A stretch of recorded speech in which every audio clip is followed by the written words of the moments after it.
बिस्मिल्लाहिर्रहमानिर्रहीम, अस्सलाम वालेकुम। मैं हूं आपका मेज़बान आकिल हुसैन। नाज़रीन, आज के इस प्रोग्राम में हम बात करेंगे परवेज़ इलाही के हवाले से। परवेज़ इलाही साबिक़ वज़ीर-ए-आला पंजाब और पाकिस्तान तहरीक-ए-इंसाफ़ के सदर, इनके ऊपर जो मुश्किलात आ रही हैं वो मुश्किलात थमने का नाम ही नहीं ले रही है।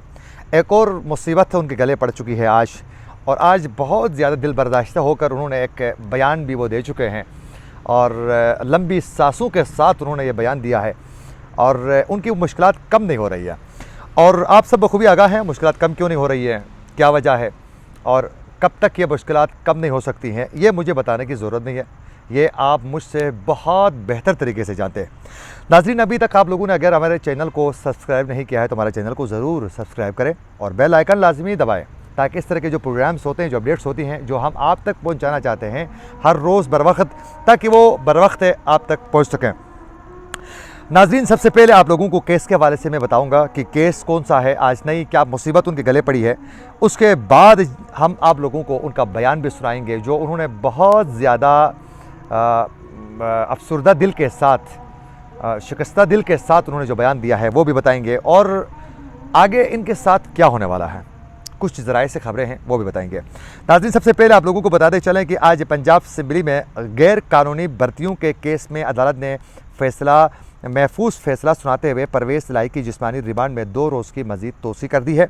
और साबिक़ ये फ़ैसला महफूज था, उस महफूज फ़ैसले को अभी सुनाया गया है, और ज़ाहिर है ये महफूज फ़ैसलों पे फ़ैसला उस वक़्त ही सुनाया जाता है जब उसकी ज़रूरत पड़ती है, जब उसको मज़ीद निशान इबरत बनाना हो। तो साबिक़ वज़ीर-ए-आला पंजाब की 2 रोज़ा जिस्मानी रिमांड मुकम्मल होने के बाद आज वो लाहौर ज़िला कचहरी में उनको पेश किया गया, और जुडिशल मजिस्ट्रेट इमरान आबिद ने केस की समाअत की। और दौरान समाअत परवेज़ इलाही की जो वकील है उन्होंने कहा कि एंटी करप्शन वाले चौधरी परवेज़ इलाही साहब के घर कब गए हैं, कितने बज गए हैं, ये उन्होंने अदालत से पूछा कि बताए जाएँ कि जो बताया जा रहा है, जो करप्शन के हवाले से, जो रिकवरी के हवाले से जो बातें बताई जा रही हैं, बताया जाए कि ये कब गए हैं, कितने बज गए। जुडिशल मजिस्ट्रेट ने आगे से कहा कि ये तमाम चीज़ें ज़मीनी में सब कुछ तहरीर किया हुआ है। उस पर जो उनके वकील है परवेज़ इलाही के, उन्होंने कहा कि देखें, ज़मीनी में वक्त का जिक्र नहीं, थाने से रवानगी का जिक्र भी नहीं किया गया है। वकील उस वक़्त जब कहा गया कि भाई उसमें तो ना तो वक्त का जिक्र है, ना तो वहाँ से निकलने का जिक्र किया जा चुका है, तो वो तमाम चीज़ें हैं नहीं ज़मीनी में, तो मैं वहाँ क्या देखूँ। तो उस पर उस दौरान जो वकील है एंटी करप्शन के, उन्होंने एक बहुत बड़ा दावा किया अदालत के सामने। उन्होंने कहा कि परवेज़ इलाही से जिस्मानी रिमांड में 41 लाख रुपए रिकवर किए जा चुके हैं, 41 लाख रुपए रिकवर किए जा चुके हैं। और उन्होंने कहा कि परवेज़ इलाही की ज़हूर इलाही रोड में वाक़े रिहाइशगाह जो है वहाँ से पैसे रिकवर किए हैं। परवेज़ इलाही से मज़ीद तफ्तीश दरकार है, अदालत रिमांड फराहम करें। 41 लाख रुपए उनको मिल चुके हैं, और मज़ीद वो रिमांड से मज़ीद चीज़ें जो हैं वो सामने लाना चाहते हैं, लिहाजा इसको एक्सेप्ट किया जाए मज़ीद, ताकि उसको टफ़ टाइम दिया जा रहा है। इतनी एज हो चुकी है, बुज़ुर्ग शख्स है, और मज़ीद उसको टफ़ टाइम दिया जा रहा है। एंटी करप्शन ने अदालत में परवेज़ इलाही के मज़ीद 12 दिन की जिस्मानी रिमांड की उन्होंने इस्तदा की थी। जुडिशल मजिस्ट्रेट इमरान आबिद ने एंटी करप्शन की दरख्वास्त पर फ़ैसला महफूज कर लिया, बाद अज़ां वो फ़ैसला सुना दिया, और 12 दिन तो वो पूरे नहीं किए। असल में ये जिस्मानी रिमांड ज़्यादा दिनों के हवाले से इसलिए बताया जाता है, 2 हफ्तों का, 12 दिन का, 14 दिन का, 7 दिन का, ताकि ज़्यादा से ज़्यादा जिस्मानी रिमांड हासिल किया जाए। अगर वो कहेंगे कि हमें 2 रोज़ का जिस्मानी रिमांड दिया जाए, तो 2 रोज़ का मिलेगा, वो तो मिलेगा ही नहीं बिल्कुल। अगर वो हफ्ते का कहेंगे तो 1 दिन का मिलेगा। तो इन्होंने कहा कि भाई हमें 12 दिन का चाहिए, तो अदालत ने इनको 2 रोज़ का जिस्मानी रिमांड जो है वो मंजूर करते हुए इनके हवाले कर दिया है एंटी करप्शन वालों के।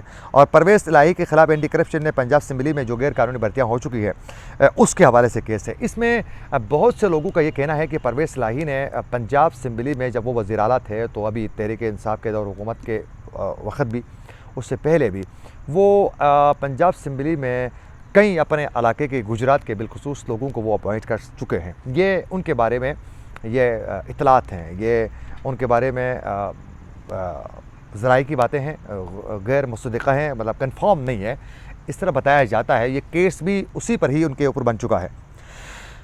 जब इस हवाले से आज परवेज़ इलाही से उनसे पूछा गया, तो उन्होंने बहुत ज़्यादा एक अफसरदा दिल के साथ उन्होंने कहा कि मुझे ये तो मालूम ही नहीं है कि ये रिकवरी इन्होंने मेरे ऊपर कैसे डाली है। जो मैंने किया ही नहीं है।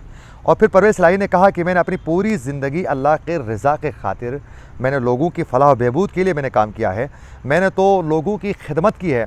मैंने तो खिदमत के नाम पर शहबाज शरीफ की तरह खिदमत मैंने नहीं की है कि वो रात को मेरे पास कोई बंदा नहीं आया, पता नहीं कहाँ से रिकवरी डाली गई है। उन्होंने कहा कि मैं शहबाज शरीफ की तरह मैंने कोई खिदमत नहीं की है दिखावे की, मैंने तो खिदमत खलक की है। और जो रिकवरी मेरे ऊपर डाली जा रही है, रात को मेरे पास तो कोई बंदा आया ही नहीं है, और ये मेरे ऊपर जो रिकवरी की बातें कर रहे हैं, डाल रहे हैं, ये तो इसमें तो कुछ ताकत नहीं है। और फिर परवेज़ इलाही ने कहा कि मैं रात भर एंटी करप्शन में सोया रहा हूँ, मुझे तो इधर आकर पता चला कि रिकवरी डाल रहे हैं, ये अपनी नौकरियाँ पक्की करने के चक्कर में हैं, सबसे ज़्यादा नौकरियाँ भी मैंने दी है। अब ये एंटी करप्शन वालों को कह रहा है कि भाई अपनी नौकरियाँ पक्की करने के लिए सब कुछ कर रहे हैं। इसमें कोई दो राय नहीं है कि जब ये वज़ीर-ए-आला थे तो बेज़ाब्तियाँ ज़रूर हुई होंगी, और इसमें कोई दो राय नहीं है कि बेज़ाब्तियाँ हो जाती हैं। लेकिन इससे पहले ये केसेस क्यों नहीं खुले? इससे पहले इनको इन चीज़ों पर रिकवर करने के लिए इनके जिस वक्त ये करप्शन कर रहा था उस वक्त इसको क्यों नहीं पूछा गया? शिकंजा उस वक्त टाइट क्यों नहीं किया गया? अब जब तमाम तहरीक इंसाफ के बंदे तहरीक इंसाफ को छोड़ चुके हैं और ये बंदा डट के खड़ा है और ये पार्टी नहीं छोड़ रहा है, तो उस वक्त इसके खिलाफ शिकंजा टाइट किया जा रहा है। और आप सब बखूबी आगाह हैं कि तहरीक इंसाफ ये ज्वाइन जब कर रहे थे तो उस वक्त इंतहाई गुरूर के साथ, बड़े तकब्बुर और बड़े